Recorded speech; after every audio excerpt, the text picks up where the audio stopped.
Well, welcome to today's episode of Wesley Live. I am so excited not only to have one of the nicest guys that I know on today's episode, Coach Jeff Clark, with us today, but also this is really going to improve my cool quotient, Jeff, to have you on this show. So just so you know that, just an extra bonus, maybe for me, maybe not for you. But. You must be coming in from a pretty low spot on that if you think this is improving, Yeah, no, I know this is definitely improving. So thank you so much for your time. I know you got a crazy week going on, one crazy last couple of weeks. But for those that don't know, I'm one of those. Could you maybe tell us your story, where you're from and how you wound up at IWU? Yeah, so I grew up in Leo, Indiana, just north of Fort Wayne. Huge basketball family, loved the game from a really young age. But also just a remarkable legacy of faith from my parents, just two incredibly godly people. Ended up going to Anderson University, was really pursuing a place where I could play basketball, but growing my faith. And, went through my career there and had a somewhat frustrating experience. And kind of got to a point where I was sick of basketball. I was ready to just hang it up. I was a finance major. Wanted to go make a lot of money and just get away from the game. And through a mission trip, really, where I went to Russia, we played against some local professional teams. We did some ministry. And really for the first time was around men of God who truly pursued Christ first and played basketball because of that, and saw ministry in basketball done at a high level for the first time. That sparked my passion again going into my senior year, and had just a remarkable time my senior year where I just said, God, you're going to be first this year. And, just saw some incredible fruit in ministry with the team and fell in love with the game again. And it kind of took me into coaching.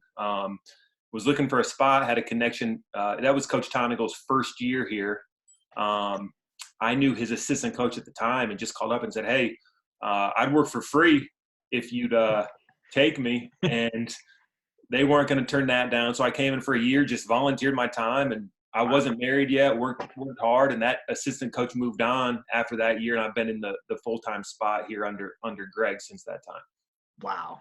That's amazing. So, I got to ask, 3 national championships in 6 years? I mean, that just doesn't happen by mistake. How do you put that together? How does that, I know it's a blessing from God for sure, but I mean, there's some intentionality and some hard work that's going on there. So,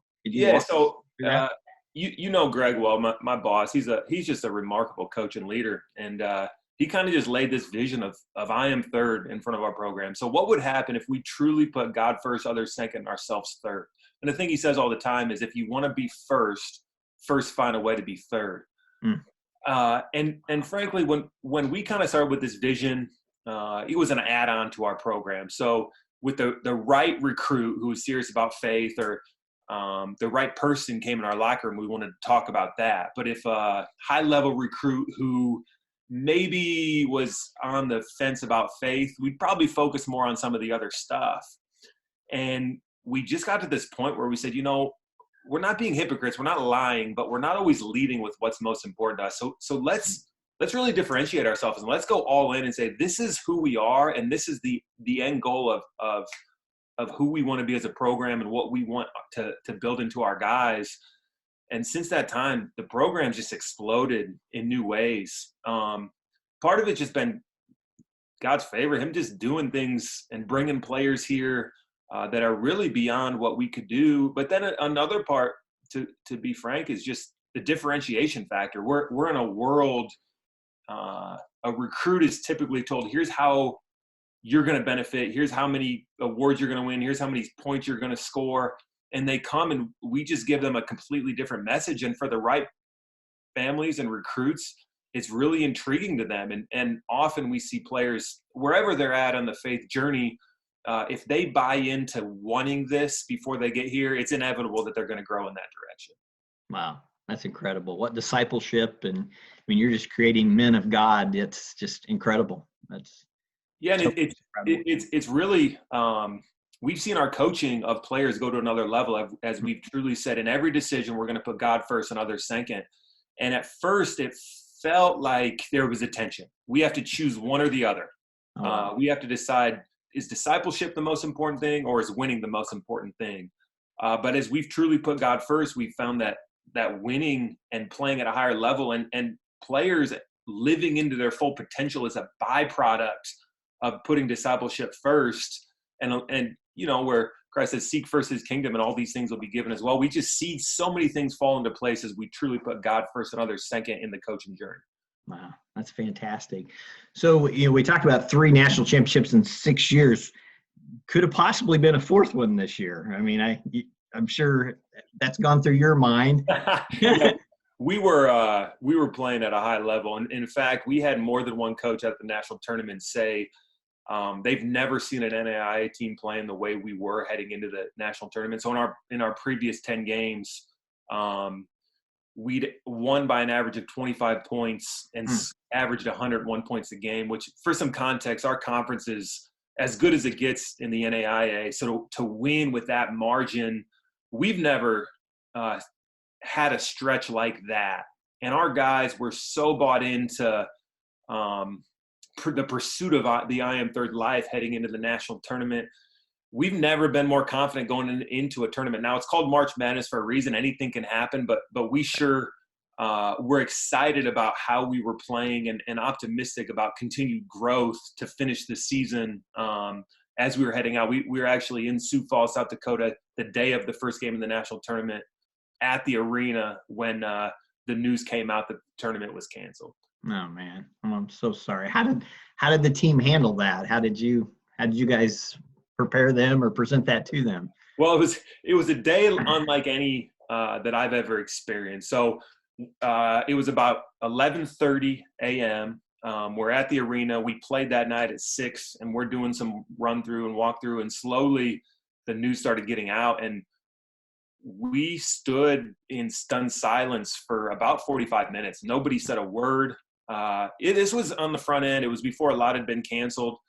It didn't make sense at the time. Our minds obviously went first to our seniors and how do we give them comfort? How do we, deal with this? And after about 45 minutes, just guys crying and not knowing what to do. And we're just kind of standing in the corner. One of the seniors said, "Hey, we got to go pray." And wow. We walked out onto the court. And what was remarkable was we won the national championship 2 years ago in this arena.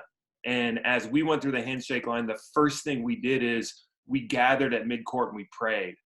Well, we went to that same spot and the senior led us in prayer. And I'm going to get emotional talking about it. He just, through tears, just said, "Hey, God, you're first. If we win a championship, you're first if the tournament gets canceled. And we just claim we surrender to you, whatever your plan is. And this makes no sense."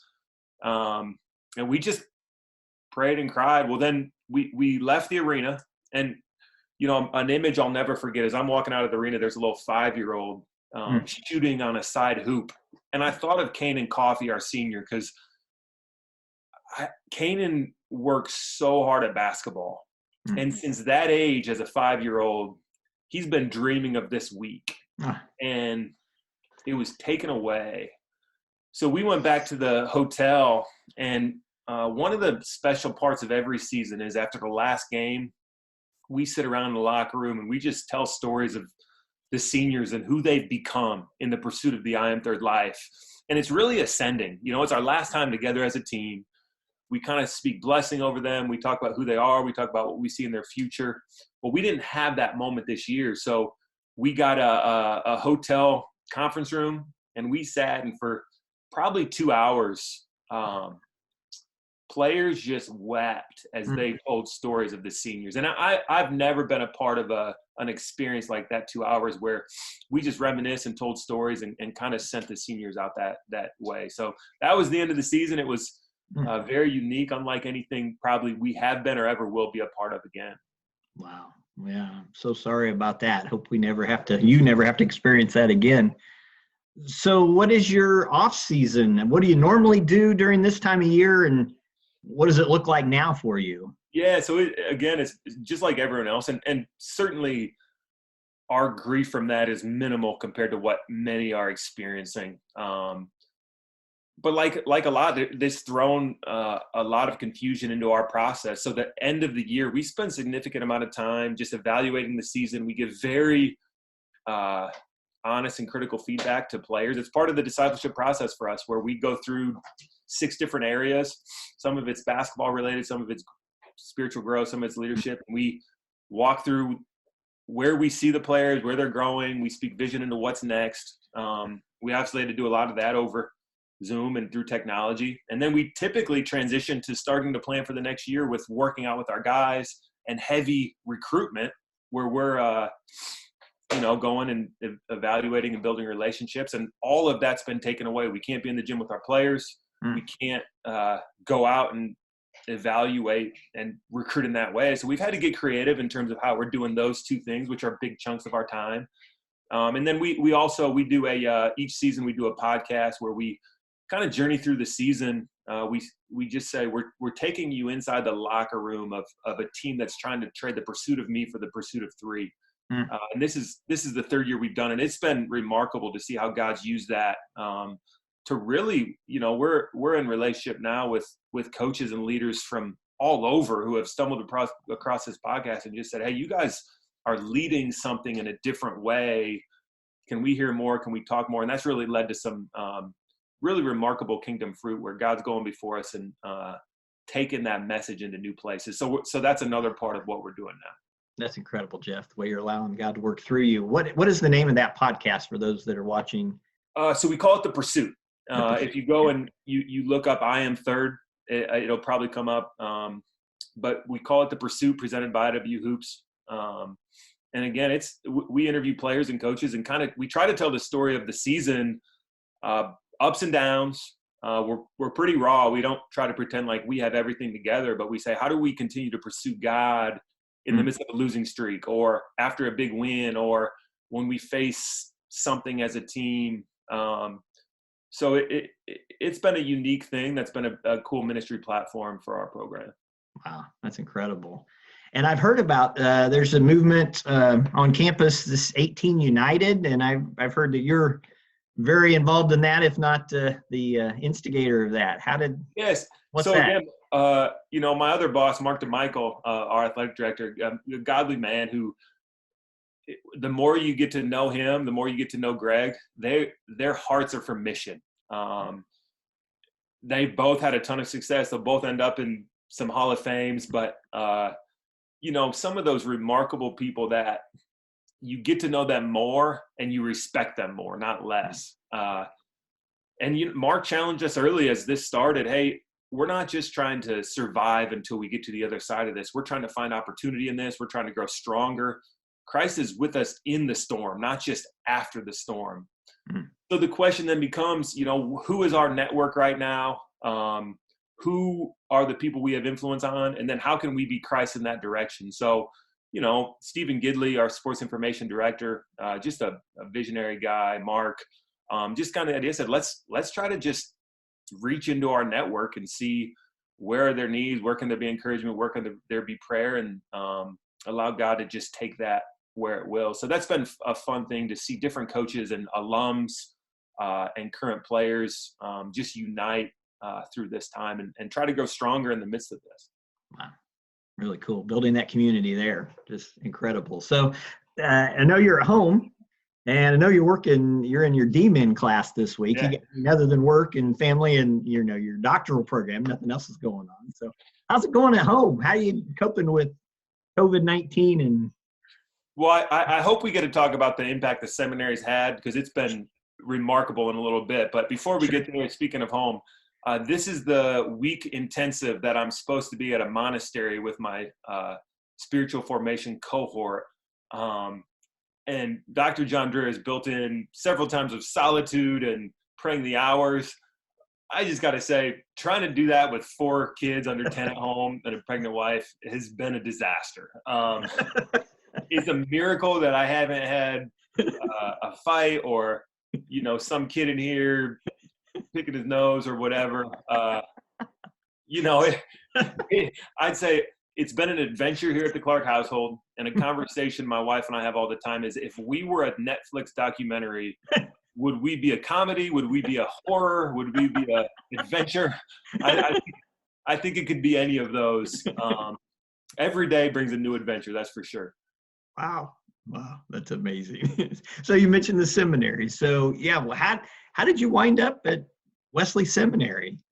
Say you're working on your D-Min now and got your Yeah. master's. So, it was an idea initiated by Greg. He kind of took the first plunge, but I think both of us had this sense that God was doing something in our program that we felt it and we saw it, but we didn't know how to categorize it. We didn't know how to leverage it. We didn't know how to create momentum from it. And we knew there was a next. I think both of us in our hearts were feeling there was a next. And typically in our profession, next means going to a bigger position, a bigger level, a different title, a different salary. And early on in the career, that's kind of what the vision for what next was. But each time, at least personally, I can speak, each time those opportunities came, as I prayed through them, it felt like I'd say, no, define your life less on title, salary, and notoriety, and more on where is there opportunity for kingdom influence? Where will you be surrounded by people that will help you grow? Where can you lead your family well? And with that framework, all of a sudden the question became, well, I don't want to be complacent or stagnant. So what is next? And Wesley Seminary really just gave an outlet for some of that drive and ambition to take it in new directions and stretch my mind and my thinking and my pursuit of God in different ways. And it's just changed my world. I mean, it's been remarkable to every single class through the MPTH and now through the D-Min, the faculty, how they've adapted it to a marketplace context, not a ministry context. I mean, I can't speak highly enough about the impact that Wesley Seminary has had on my personal life, but also on the ministry. Wow, that's incredible. So you're great at recruiting.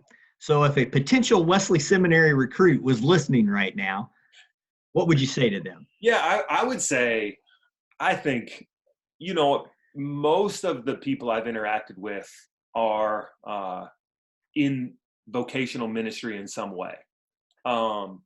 And frankly, as I came into this, the way I put it is, on a basketball team, there's scholarship players and there's walk-ons. And often you go into a practice and you can tell who the walk-ons are because they're only there because they love the game so much, but their talent level often makes them stand out, not in a positive way.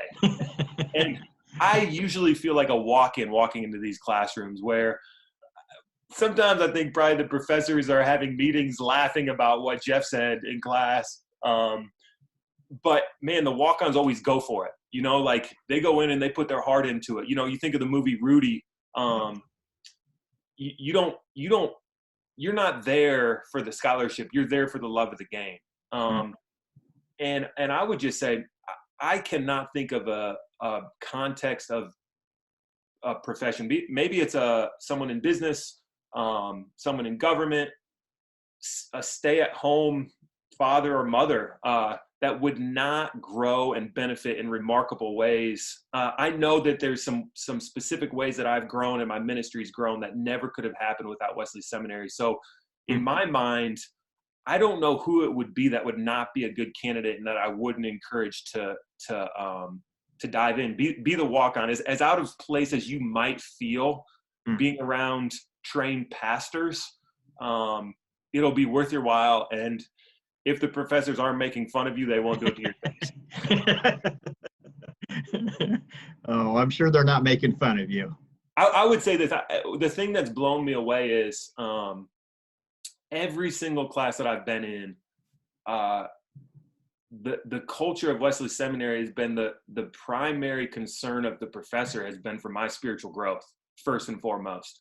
And discipleship of me as a student has felt primary the entire time, yet at the same time, the academic learning and rigor has not been sacrificed. So another thing I've learned as a leader, I've kind of just looked at the culture and the people and learned a lot about organizational behavior just by observing things as I've been immersed in this over the past several years. Wow. That's awesome. Well, Jeff, I can't thank you enough for your time. Is there anything else that God's put on your heart that you'd want to share with anybody that's watching this morning, or anything that you've learned over the last few weeks Well, I guess I just say one of the things that the space of this has done for me is really just expose some areas of growth I need in my own life that I may not have otherwise have seen. Some in marriage, some with, different things that were occupying my mind that were distracting me from putting God first in certain areas. And my classwork, the way it's intersected there and helped me, I'm not sure I could have put a finger on how to grow in those areas. So again, the way that Wesley Seminary and the studies has been a catalyst for my growth personally and in ministry, it's showing itself again all over through this time. Wow. Well, thank you so much. I appreciate your time and sharing your story and about your ministries that's going on in your family. Just keep being real with us, and can't thank you enough for your time. Praying for your week this week and your studies and for safety for your family. And so thank you so much. Thanks, Joel. I appreciate it. Really appreciate it. It's great to see you. Blessings.